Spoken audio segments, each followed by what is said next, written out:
Page 12. I want you to look here, he said, at my goddamn hat. You couldn't tell what it was, something dead. He flapped it about and pulled it over his head, went on, the kid followed. The Dram House was a long, narrow hall, wainscoted with varnished boards. There were tables by the wall and spittoons on the floor. There were no patrons.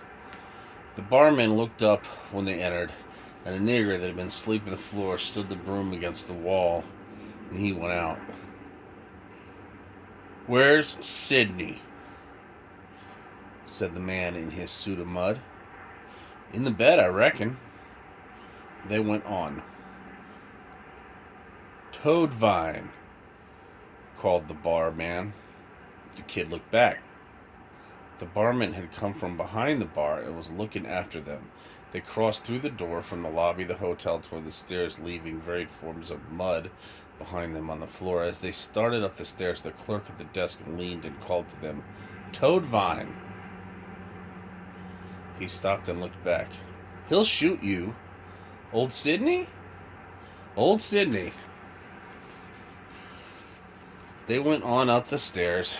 At the top of the landing was a long hall with a window light at the end. There were varnished doors down the walls, so set so close they might have been closets. Toadvine went on until he came to the end of the hall. Toadvine listened at the last door, and he eyed the kid. "You got a match?" The kid searched his pockets and came up with a crushed and stained wooden box. The man took it from him. "Need a little tinder here," he said. He was crumbling the box and stacking the bits against the door. He struck a match and set the pieces alight. He pushed the little pile of burning wood under the door and added more matches. "Is he in there?" said the boy. "That's what we're fixing to see." A dark curl of smoke rose, a blue flame of burning varnish. They squatted in the hallway and watched. Thin flames began to run up over the panels and dart back again. The watchers looked like forms excavated from a bog. "Tap on the doorknob," said Toadvine. The kid rose. Toadvine stood up and waited. They could hear the flames crackling inside the room. The kid tapped. "You'd better tap louder than that. This man drinks some." He balled his fist and lambasted the door about 5 times loudly. "Hellfire," said a voice. "Here he comes." They waited. "You hot son of a bitch," said the voice. And the knob turned and the door opened. He stood in his underwear, holding in one hand the towel he'd used to turn the doorknob with. When he saw them, he turned and started back into the room, but Toadvine seized him about the neck and rode him to the floor and held him by the hair and began to pry out an eyeball with his thumb. The man grabbed his wrist and bit it. "Kick his mouth in," called Toadvine. "Kick it." The kid stepped past them into the room and turned and kicked the man in the face. Toadvine held his head back by the hair. "Kick him," he called. "I'll kick him, honey." He kicked. Toadvine pulled the bloody head around and looked at it and let it flop on the floor, and he rose and kicked the man himself. 2 spectators were standing in the hallway. The door was completely afire, and part of the wall and ceiling. They went out and down the hall. The clerk was coming up the stairs 2 at a time. "Toadvine, you son of a bitch," he said. Toadvine was 4 steps ahead of him, and when he kicked him, he caught him in the throat. The clerk sat down on the stairs. When the kid came past him, he hit him on the side of the head, and the clerk slumped over and began to slide toward the landing. The kid stepped over him and went down to the lobby and crossed to the front door and out. Toadvine was running down the street, waving his fists above his head crazily and laughing. He looked like a great voodoo doll made animate, and the kid looked like another. Behind them, flames were licking at the top corner of the hotel, and clouds of dark smoke rose into the warm Texas morning. He'd left the mule with the Mexican family that boarded animals at the edge of town, and he arrived there wild-looking and out of breath. The woman opened the door and looked at him. "Need to get my mule," he wheezed. She looked at him some more. Then she called out toward the back of the house. He walked around. There were horses tethered in the lot, and there was a flatbed wagon against the fence with some turkeys sitting on the edge looking out. The old lady had come to the back door. "Nito," she called. "Venga. Hay un caballero aquí. Venga." He went down to the shed, to the tack room, and got his wretched saddle and his blanket roll and brought them back. He found the mule and unstalled it and bridled it with the rawhide hackamore and led it to the fence.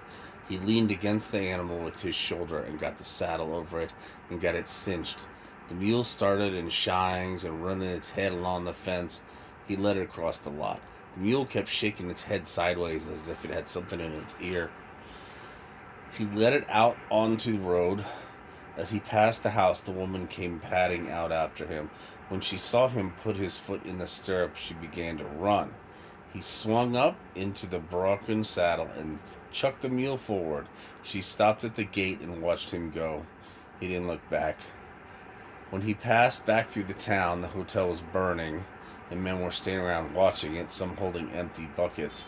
A few men sat horseback watching the flames, and one of these was the judge. As the kid rode past, the judge turned and watched him. He turned the horse as if he'd have the animal watched too. When the kid looked back, the judge smiled. The kid touched up the mule, and they went sucking out past the old stone fort along the road west. Next chapter, 11.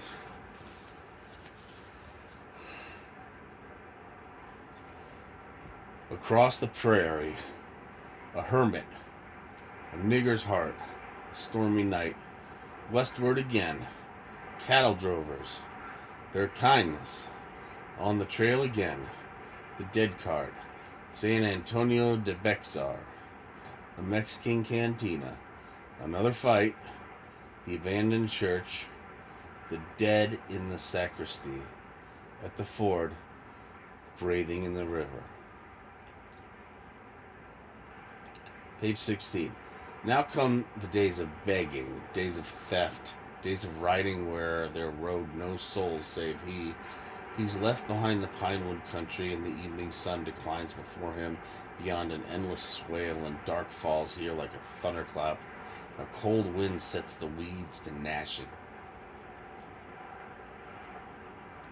The night sky lies so sprent with stars that there is scarcely space of black at all, and they fall all night in bitter arcs, and it is so that their numbers are no less.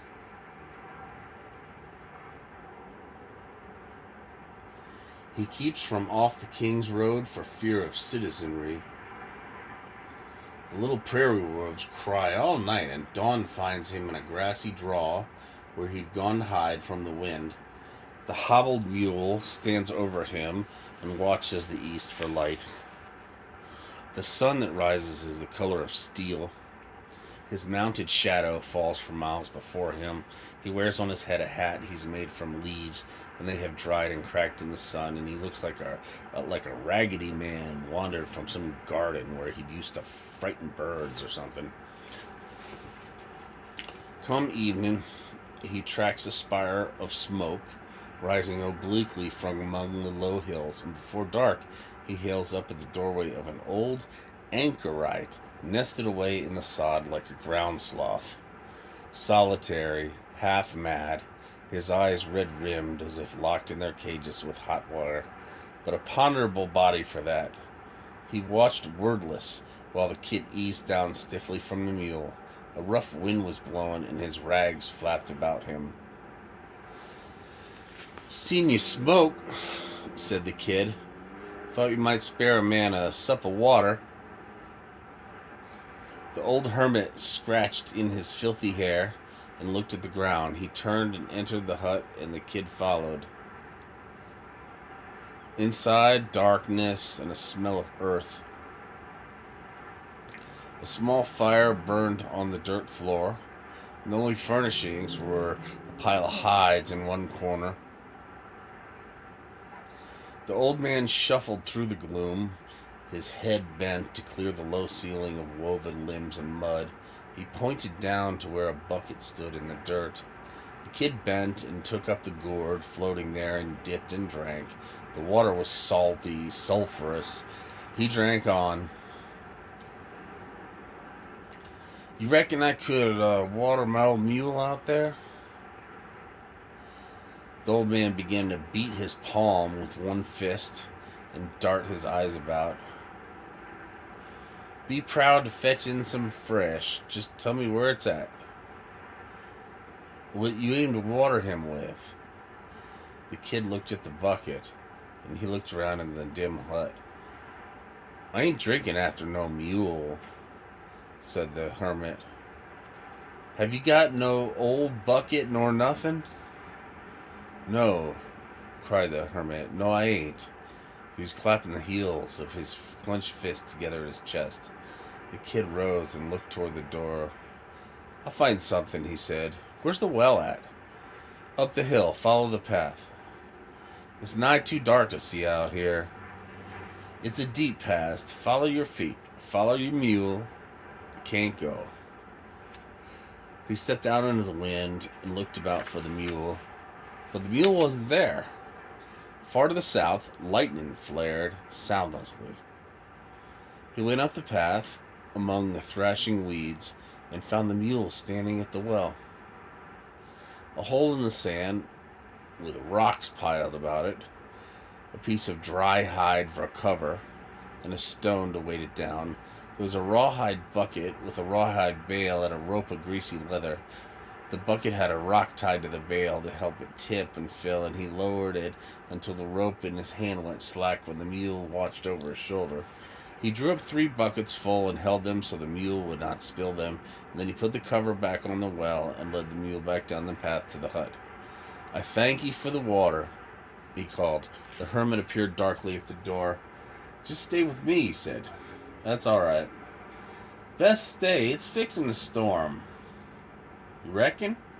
"I reckon, and I reckon right." "Well, bring your bed. Bring your possibles." He uncinched and threw down the saddle and hobbled the mule foreleg to rear and took his bedroll in. There was no light save the fire, and the old man was squatting by it, tailor-wise. Anywheres," he said. "Where's your saddle at?" The kid gestured with his chin. "Don't leave it out yonder or something will eat it. This is a hungry country here." He went out and ran into the mule in the dark. It had been standing looking at the fire. "Get away, fool," he said. He took up the saddle and went back in. "Now pull that door to 4, we blow away," says the old man. The door was a mass of planks on leather hinges. He dragged it across the dirt and fastened it by a leather latch. "I take it you lost your way," said the hermit. "No, I went right to it." He waved quickly with his hand, the old man. No, he said. "I mean, ye was lost to have come here. Was this a sandstorm? Did you drift off the road in the night? Did thieves beset you?" The kid pondered this. Yes," he said. "We got off the road some ways or another." "Knowed you did." "How long you been out here, old man?" "Out where?" The kid was sitting on his blanket roll across the fire from the old man. "Here," he said. "In this place." The old man didn't answer. He turned his head suddenly aside and seized the nose between the thumb and forefinger and blew 2 strings of snot on the floor and wiped his fingers on the seam of his jeans. "I come from Mississippi. I was a slaver. Don't care to tell it. Made good money. I never did get caught. Just got sick of it. Sick of niggers. Wait till I show you something." He turned and rummaged among the hide and handed through the flames a small dark thing. The kid turned it in his hand. Some man's heart, dried and blackened. He passed it back, and the old man cradled it in his palm as if he'd weigh it. "They is 4 things that can destroy the earth," he said. "Women, whiskey, money, and niggers." They sat in silence. The wind moaned in the section of stovepipe that was run through the roof about them to quit the place of smoke. After a while, the old man put the heart away. That thing costed me $200, he said. You get $200 for it?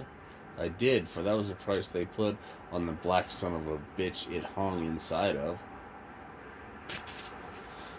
He stirred about in the corner and came up with an old dark brass kettle, lifted the cover, and poked inside with one finger. The remains of one of the lank prairie hares, interred in cold grease and furred with a light blue mold. He clamped the lid back on the kettle and set it in the flames. Ain't much, but we'll go shares. He says, I thank ye. Lost your way in the dark, said the old man. He stirred the fire, standing slender tufts of bone up out of the ashes. The kid didn't answer. The old man swung his head back and forth. The way of the transgressor is hard. God made this world, but he didn't make it to suit everybody, did he? I don't believe he much had me in mind. Aye, said the old man. But where does a man come by his notions? What worlds he seen that he liked better? I can think of better places and better ways. Can you make it be? No. No. It's a mystery. A man at odds to know his mind, 'cause his mind is aught he has to know it with. He can know his heart, but he don't want to. Rightly so. Best not to look in there. It ain't the heart of a creature that is bound in the way that God had said for it. You can find meanness in the least of creatures, but when God made man, the devil was at his elbow. A creature that can do anything. Make a machine, and a machine to make the machine. And evil can run itself 1,000 years. No need to tend it. You believe that? I don't know. Believe that. When the old man's mess was warmed, he doled it out, and they ate in silence. Thunder was moving north, and before long it was booming overhead, and starting bits of rust in a thin trickle down the stipe. They hunkered over their plates and wiped the grease up with their fingers and drank from the gourd. The kid went out and scoured his cup and plate in the sand and came back banging the tins together as if to fend away some sort of dry gulch phantom out there in the dark. Distant thunderheads reared, quivering against the electric sky, and were sucked away in the blackness again.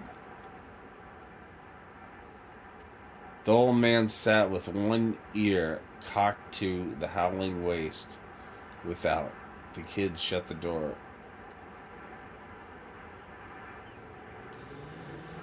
Don't have no baka with you, do you? No, I ain't, said the kid. Didn't allow you did. You reckon it'll rain? It's got every opportunity. Likely it won't. The kid watched the fire. Already he was nodding.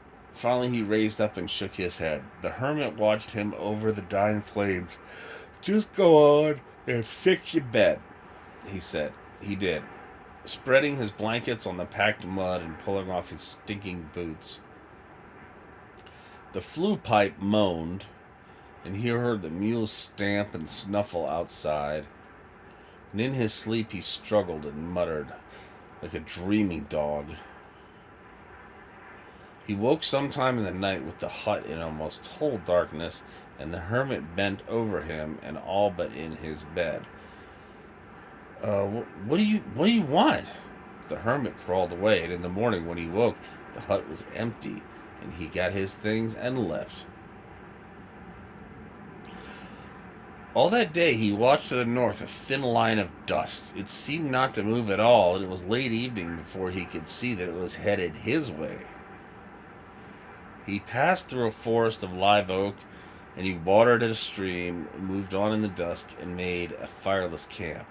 Birds woke him where he lay in a dry and dusty wood. By noon he was on the prairie again, and the dust to the north was stretched out along the edge of the earth. By evening, the first of a drove of cattle came into view. Rangy, vicious beasts with enormous horn spreads. That night he sat in the herder's camp and ate beans and pilot bread and heard of life on the trail. They were coming down from Abilene, 40 days out, headed for the markets in Louisiana, followed by a pack of wolves, coyotes, Indians. Cattle groaned about them for miles in the dark. They asked him no questions. A ragged lot themselves, crossbreed some, free niggers, an Indian or two.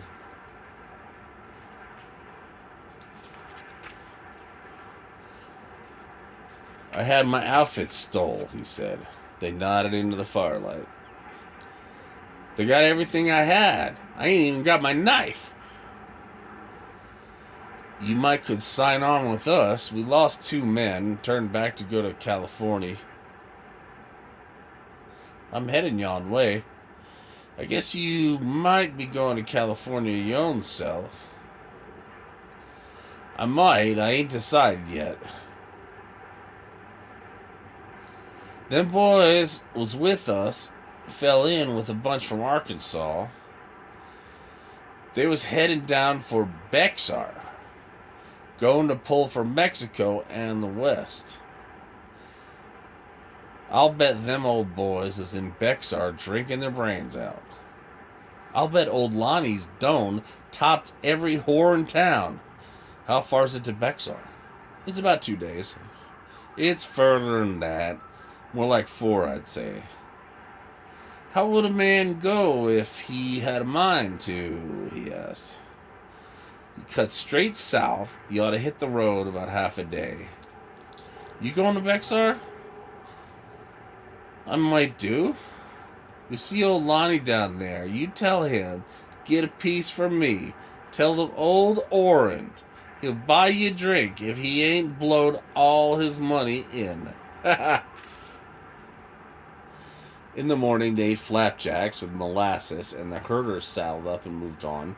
When he found his mule, there was a small fiber bag tied to an animal's rope, and inside the bag was a careful of dried beans and some peppers and an old Green River knife with a handle made of string. He saddled up the mule. The mule's back galled and balding, the hooves cracked, the ribs were like fish bones. They hobbled on across the endless plain. He came upon Bexar the evening of the 4th day, and he sat the tattered mule on a low rise and looked down at the town, the quiet adobe houses, the line of green oaks and cottonwoods that marked the course of the river, the plaza filled with wagons with their Osnaburg covers, and the whitewashed public buildings, and the Moorish church dome rising through the trees, and the garrison and the tall stone powder house in the distance. A light breeze stirred the fronds of his hat, his matty, greasy hair. His eyes lay dark and tunneled in a cave, and haunted face, and a foul stench rose from the wells of his boot tops. The sun was just down, and to the west lay reefs of blood-red clouds, out of which rose little desert nighthawks like fugitives from some great fire at the earth's end. He spat a dry white spit and clumped the cracked wooden stirrups against the mule's ribs, and they staggered into motion again. He went down a narrow sandy road, and as he went, he met a dead cart bound out with a load of corpses, a small bell tolling the way, and a lantern swinging from the gate. 3 men sat on the box, not unlike the dead themselves or spirit folk so white they were with lime and nearly phosphorescent in the dust. A pair of horses drew the cart, and they went on up the road in a faint miasma of carbolic and passed from sight. He turned, and then he watched them go. The naked feet of the dead jostled stiffly from side to side. It was very dark when he entered the town, attended by barking dogs, faces parting the curtains in the lamplit windows, the light clatter of the mules' hooves echoing in the empty streets. The mule sniffed the air and swung down an alley into a square where there stood on the starlight a well, a trough, a hitching rail. The kid eased himself down and took the bucket from the stone coping and lowered it into the well. A light splash echoed. He drew the bucket, water dripping in the dark. He dipped the gourd and drank, and the muzzle nuzzled his elbow. When he'd done, he'd set the bucket in the street and sat on the coping of the well and watched the mule drink from the bucket. He went on through the town leading the animal. There was no one about. By and by he entered a plaza, and you could hear guitars and a horn. At the far end of the square there were lights from a cafe and laughter and high-pitched cries. He led the mule into the square and up the far side past a long portico toward the lights. There was a team of dancers in the street, and they wore gaudy costumes, and they called out in Spanish. He and the mule stood at the edge of the lights and watched. Old men sat along the tavern wall, and children played in the dust. They wore strange costumes all, the men in dark, flat-crowned hats, white nightshirts, trousers that buttoned up the outside leg, and the girls with garish, painted faces and tortoiseshell combs in their blue-black hair. The kid crossed the street with the mule, and he tied it and entered the cafe. A number of men were standing at the bar, and they quit talking when he entered. He crossed the polished clay floor, past a sleeping dog that opened one eye and looked at him, and he stood at the bar and placed both hands on the tiles. Barman nodded to him. "Dígame," he said. "I ain't got no money, but I need a drink. I'll fetch out the slops or mop the floor or whatever."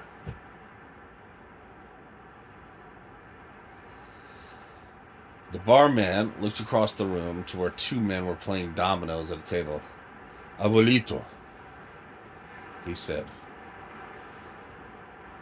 The older of the 2 raised his hand. "¿Qué dice, muchacho?"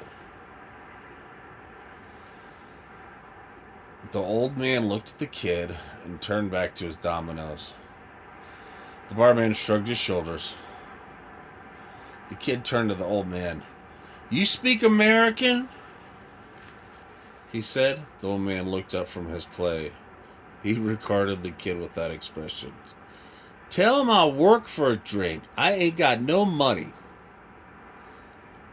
The old man thrust his chin and made a clucking noise with his tongue. The kid looked at the barman. The old man made a fist with the thumb pointing up and a little finger down and tilted his head back and tipped a phantom drink down his throat. "Quiere echarse una copa," he said, "pero no puede pagar." The man at the bar watched. The barman looked at the kid. "Quiere trabajo," said the old man. "Quién sabe?" He turned back to his pieces and made his play without further consultation. "Quieres trabajar?" said one of the men at the bar. They began to laugh. "What are you laughing at?" They stopped. Some looked at him, some pursed their mouth or shrugged. The boy turned to the bartender. You got something I could do for a couple drinks? I know damn good and well. One of the men at the bar said something in Spanish. The boy glared at them. They winked at one at each other, and then they took up their glasses. They turned to the barman again. His eyes were dark and narrow.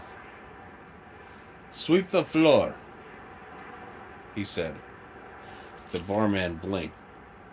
The kid stepped back and made sweeping motions, a pantomime that bent the drinkers in silent mirth.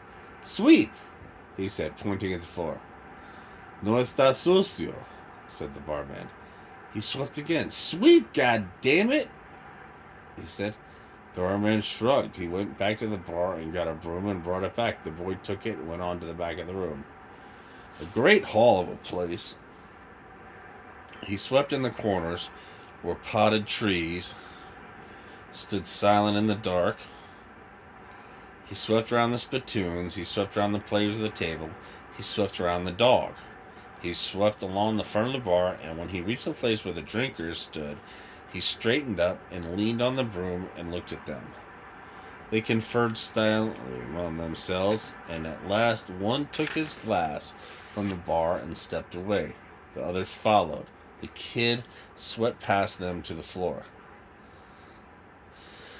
The dancers had gone, the music. Across the street sat a man on a bench, dimly lit in the doorlight from the cafe. The mule stood where he'd tied it. He tapped the broom on the steps, came back in, and took the broom to the corner where the barman had gotten it. Then he came to the bar, and he stood. The barman ignored him. The kid raped with his knuckles. The barman turned and put one hand on his hip and pursed his lips. "How about that drink now?" said the kid. The barman stood. The kid made the drinking motions that the old man had made, and the barman flapped his towel idly at him. "Adele," he said. He made a shooing motion with the back of his hand. The kid's face clouded. "You son of a bitch!" He started down the bar. The barman's expression did not change. He brought up from under the bar an old-fashioned military pistol with a flintlock and shoved back the cock with the heel of his hand. A great wooden clicking in the silence. A clicking of glasses all down the bar.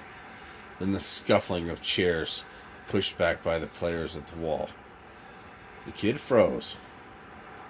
"Old man," he said. The old man didn't answer. There was no sound in the cafe. The kid turned to find him with his eyes. "Está borracho," said the old man. The boy watched the barman's eyes. The barman waved the pistol toward the door. The old man spoke to the room in Spanish. Then he spoke to the barman. He put on his hat and he went out. The barman's face drained. When he came around the end of the bar, he had laid down the pistol and he was carrying a bung starter in one hand. The kid looked back to the center room and the barman labored over the floor toward him like a man on his way to some chore. He swung twice at the kid, and the kid stepped twice to the right. Then he stepped backwards. The barman froze. The kid boosted himself lightly over the bar and picked up the pistol. No one moved. He raked the frizzen open against the bar top and dumped the priming out and laid the pistol down again. Then he selected a pair of full bottles from the shelves behind him and came around the end of the bar with one in each hand. The barman stood in the center of the room. He was breathing heavily, and he turned, following the kid's movements. When the kid approached him, he raised the bung starter. The kid crouched lightly with the bottles and fainted, then broke the right one over the man's head. Blood and liquor sprayed, and the man's knees buckled and his eyes rolled. The kid had already let go of the bottleneck, and he pitched the second bottle into his right hand in a road agent's pass before it even reached the floor, and he backhanded the second bottle across the barman's skull. and crammed the jagged remnant into his eye as he went down.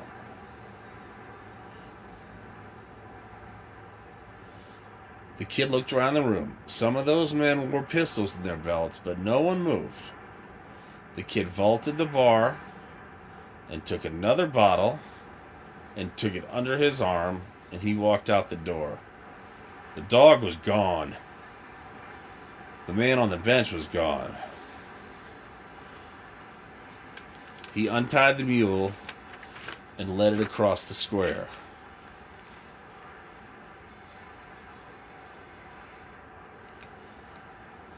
He woke in the nave of a ruinous church, blinking up at the vaulted ceiling and the tall, swagged walls with the faded frescoes. The floor of the church was deep in dried guano, droppings of cattle and sheep. Pigeons flapped through the piers of dusty light, and 3 buzzards hobbled about on the picked bone carcass of some dead animal in the chancel. His head was in torment, and his tongue swollen with thirst. He sat up and looked around him. He put the bottle under his saddle, and he found it, and held it up and shook it, and drew the cork and drank. He sat with his eyes closed. The sweat beaded on him and his forehead. Then he opened his eyes and drank again. The buzzards stepped down one by one and trotted off into the sacristy. After a while he rose, and he went out to look for the mule. He was nowhere in sight. The mission occupied 8 or 10 acres of enclosed land, a barren purlieu that held a few goats and burros, and the mud walls of the enclosure were cribs inhabited by families of squatters, and a few cook fires smoked thinly in the sun. He walked around the side of the church and entered the sacristy. Buzzards shoveled off through the chaff and plaster like an enormous yard fowl. The domed vaults overhead were clotted with a dark, furried mass that shifted and breathed and chittered.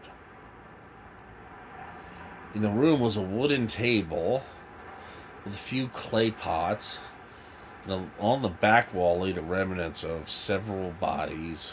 One of them was a child. He went on through the sacristy into the church again, and he got his saddle. He drank the rest of the bottle, and he put the saddle on his shoulder, and he went out. The facade of the building bore an array of saints in their niches, and they had been shot up by American troops trying their rifles. The figures shorn of ears and noses and darkly mottled lead marks oxidized on the stone. The huge carved and paneled doors hung a wap on their hinges, and a carved stone virgin held in her arm a headless child. He stood blinking in the noon heat. Then he saw the mule's tracks. They were just the palest disturbance of the dust, and they came out of the door of the church and crossed the lot to the gate on the east wall. He hiked the saddle higher onto his shoulder, and he set out after him. A dog in the shade on the portal rose and lurched suddenly out of the sun until he passed out, and he lurched back. He took the road down the hill toward the river, a ragged figure enough. He entered a deep wood of pecan and oak, and the road took a rise, and he could see the river below him. Blacks were washing a carriage in the ford, and he went down the hill and stood at the edge of the water, and after a while he called out to them. They were sopping water over the black lacquer work, and one of them raised up and turned to look at him. The horses stood to their knees in the current. "What?" called the black. "Have you seen my mule?" "Mule? I lost a mule. I think he's come this way." The black wiped his face with the back of his arm. "Something come down the road about an hour back. I think it went down the river yonder. It might have been a mule. It didn't have no tail nor no hair to speak of, but it did have long ears." The other 2 blacks grinned. The kid looked off down the river. He spat and set off along the path, among the willows and swales of grass. He found it about 100 yards downriver. It was wet to its belly, and it looked up at him and then lowered its head again into the lush river grass. He threw down the saddle and took up the trailing rope and tied the animal to a limb and kicked it half-heartedly. It shifted slightly to the side and continued to graze. He reached atop his head, but he had lost the crazy hat somewhere. He made his way down the trees and stood looking at that cold, swirling waters. Then he waded out into the river like some holy, wretched, baptismal candidate. That's the end of page 29. End of page 29.